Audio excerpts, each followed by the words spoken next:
Meus irmãos, minhas irmãs, a liturgia desse final de semana nos traz a Sagrada Família no nosso olhar com mais evidência, chama a prestar atenção a José, Maria e Jesus, o berço do menino na face da terra, o lugar da encarnação propriamente dito. E é interessante esse desafio, essa evidência ao nosso pensamento, porque essa solenidade nos quer provocar também revisões dentro de nós para acontecer mudanças fora de nós. Revisões aonde tudo começa a mudar, no coração. Para depois, nos meus costumes, no meu agir, no meu falar, acontecerem essas mudanças. Pois bem, o que nos sugere esse final de semana, essa liturgia? Aqui é curioso lembrar o que um judeu tinha no seu pensamento quando Cristo entrou na face da terra. Nós ouvimos no final do Evangelho que, depois de falar do menino, a todos os que esperavam a libertação de Jerusalém, ela pôs-se a louvar a Deus e a falar do menino a todos os que esperavam a libertação de Jerusalém. Pois era esse o sentimento daquele povo. Nesse momento da história, Jerusalém, o território de Israel, estava dominado, vamos dizer assim, estava conquistado pelo Império Romano. Era do todo o sul da Europa e norte da África, incluindo esse Oriente Médio, era um território privilegiado no mundo. Por isso o Império Romano era tão poderoso e ele era tão consistente.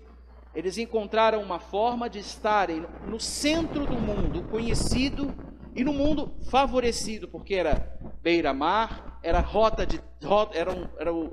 as rotas comerciais privilegiadas passavam por todos esses pontos do sul da Europa e do norte da África, passando ali pelo Oriente Médio.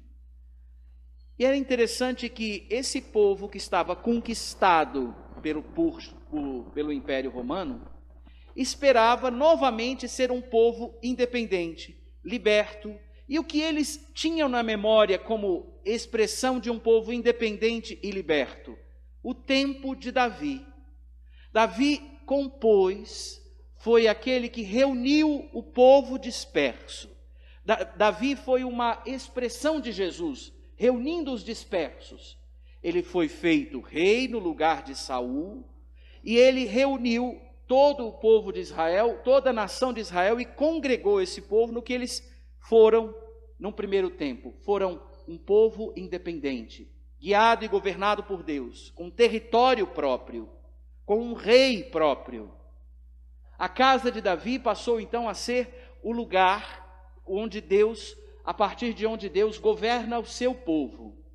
Davi congregou o povo, Salomão edificou, seus filhos depois dividiram, e mesmo assim o território do povo de Israel era um território forte, um povo forte, sobretudo o reino do sul, o reino de Judá.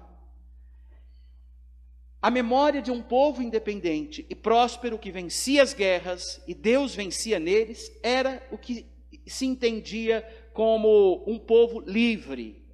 E eles, desde Davi, então esperavam, depois de Davi e Salomão, esperavam que depois de serem conquistados, e aí é coisa interessante se lembrar na história de Jerusalém, aquela cidade foi conquistada e reconquistada mais de 70 vezes em toda a sua história, por ser justamente um local estratégico naquele miolo do mundo, vamos dizer assim.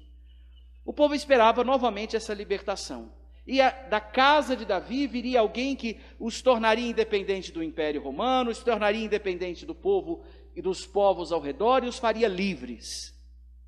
Essa era a expectativa quando se falava do Messias prometido. O Messias veio, mas o novo reino não foi como eles calculavam. O mistério do Cristo que entra na história vai desenhando um reino com um perfil mais amplo e com um perfil diferente daquela expectativa.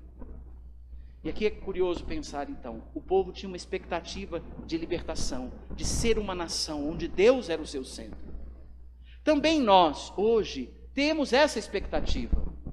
Herdamos essa expectativa a partir do nascimento de Cristo, mas a nossa expectativa e o reino que nos é proposto é o reino do céu. E quem nutre essa verdade e consciência dentro de nós é a virtude da esperança, que nos educa desde o nosso batismo para o céu como certeza da nossa felicidade.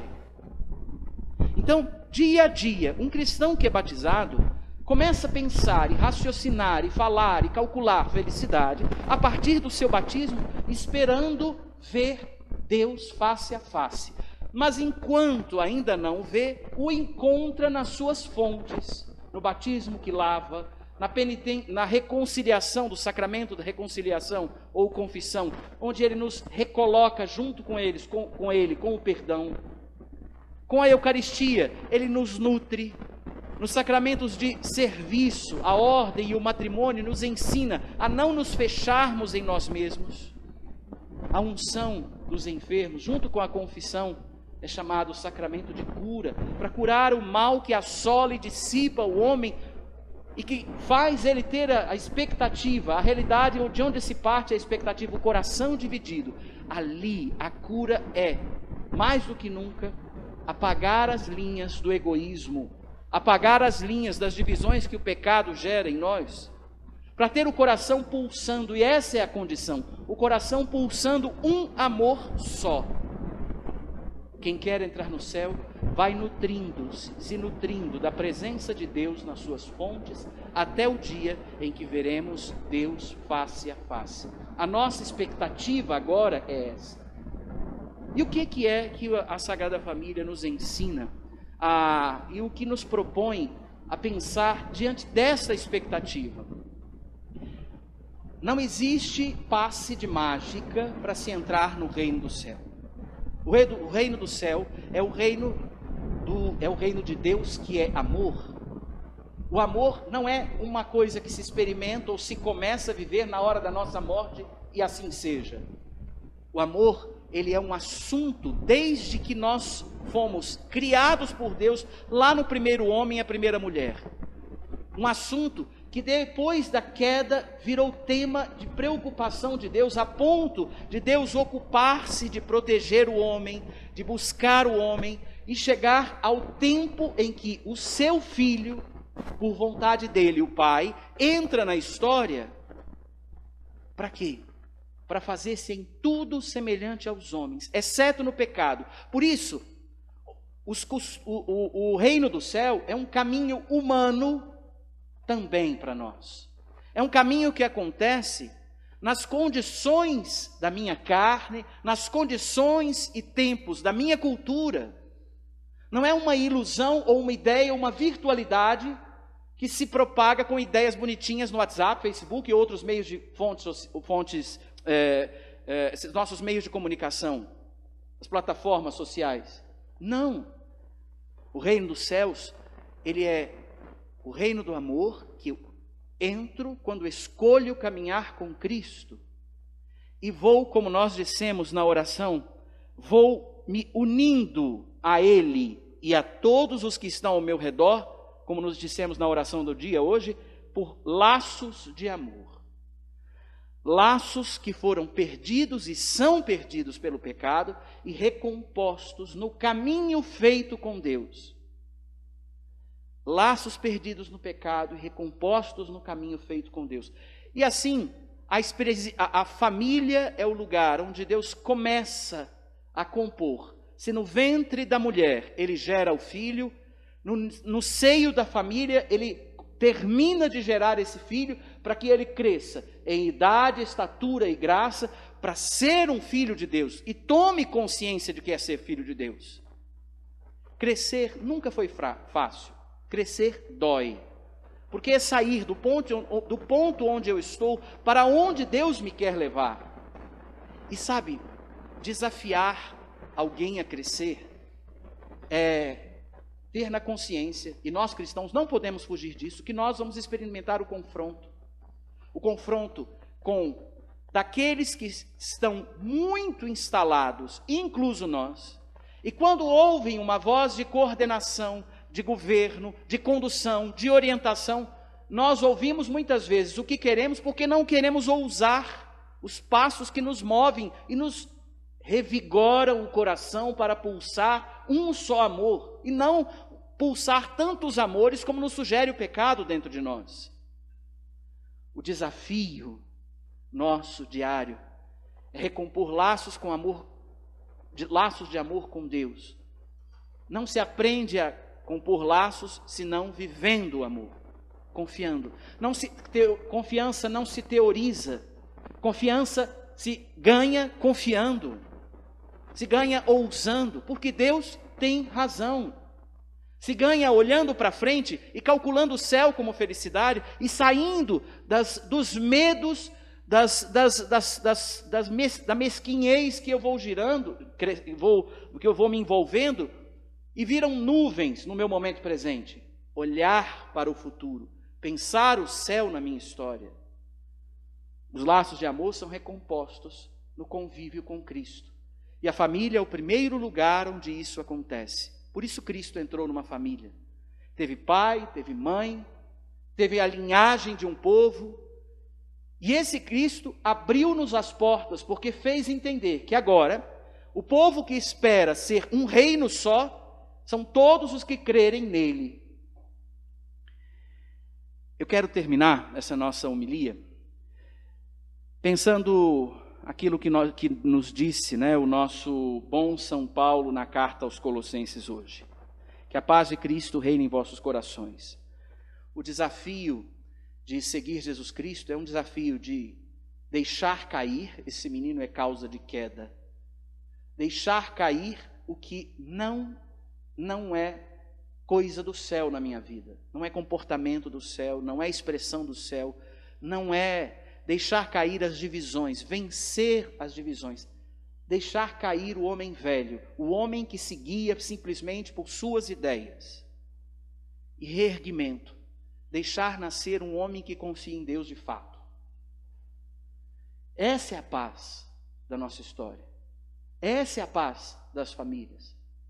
A primeira família que nos ensina a ser família é a dos filhos de Deus. Isso me define, ser filho me define. O resto é acidente.